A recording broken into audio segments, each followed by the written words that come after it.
Nous pourrions peut-être définir le libre arbitre comme la capacité de choisir ce que nous voulons dans les limites des contraintes physiques. Cela soulève le deuxième problème en rapport avec ce que nous désirons. C'est pour traiter de cette question que Martin Luther a écrit son traité La servitude de la volonté. Le problème n'est pas que nous ne sommes pas libres de choisir ce que nous voulons, mais que ce que nous choisissons est sévèrement limité par nos désirs. Nous choisissons librement de désobéir à Dieu parce que c'est notre désir. Tout comme nous ne pouvons pas voler comme Superman en raison de nos limites physiques, nous ne pouvons pas obéir à Dieu en raison de nos limites spirituelles.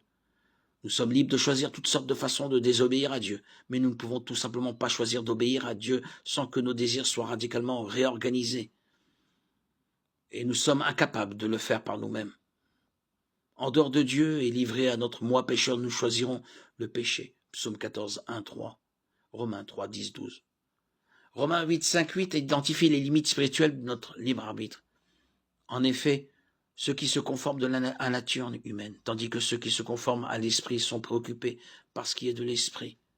De fait, la nature humaine tend vers la mort, tandis que l'esprit tend vers la vie et la paix. En effet, la nature humaine tend à la révolte contre Dieu parce qu'elle ne se soumet pas à la loi de Dieu et qu'elle n'en est même pas capable. Or, ceux qui sont animés par leur nature propre ne peuvent pas plaire à Dieu. D'après le contexte, il est clair que ceux qui se conforment à leur nature propre sont des incroyants. Leur volonté est asservie au péché. Et c'est pourquoi le péché est tout ce qu'ils désirent. Ils ne peuvent pas se soumettre à la loi de Dieu. Dans ce cas, qui peut être sauvé? Tout est possible à Dieu, Marc 10, 27.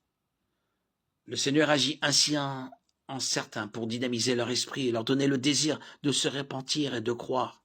Acte 16, 14. Les pécheurs ne le font pas de même, mais seulement sous la puissance de conviction de l'esprit. S'il en était autrement, ceux qui sont sauvés pourraient se vanter de posséder une certaine sagesse ou une supériorité morale qui leur fait choisir de se repentir, de croire lorsqu'ils sont confrontés aux faits, alors même que tant d'autres continuent à rejeter l'Évangile. Mais c'est par la grâce que nous sommes sauvés et personne ne peut se vanter. Éphésiens 2, 8, 9. Dieu n'est pas obligé de sauver qui que ce soit, mais il désire que tous soient sauvés et se répandent. 1 Timothée 2, 4. 2 Pierre 3, 9. Il offre le salut à chacun, Tite 2, 11. Mais il ne forcera personne à venir à lui. Par sa souveraineté, son caractère immuable, sa prescience, son amour, son plan et sa volonté, il prédestine certains au salut. Il permet à d'autres de continuer à se rebeller, ce qui est exactement ce qu'ils veulent faire.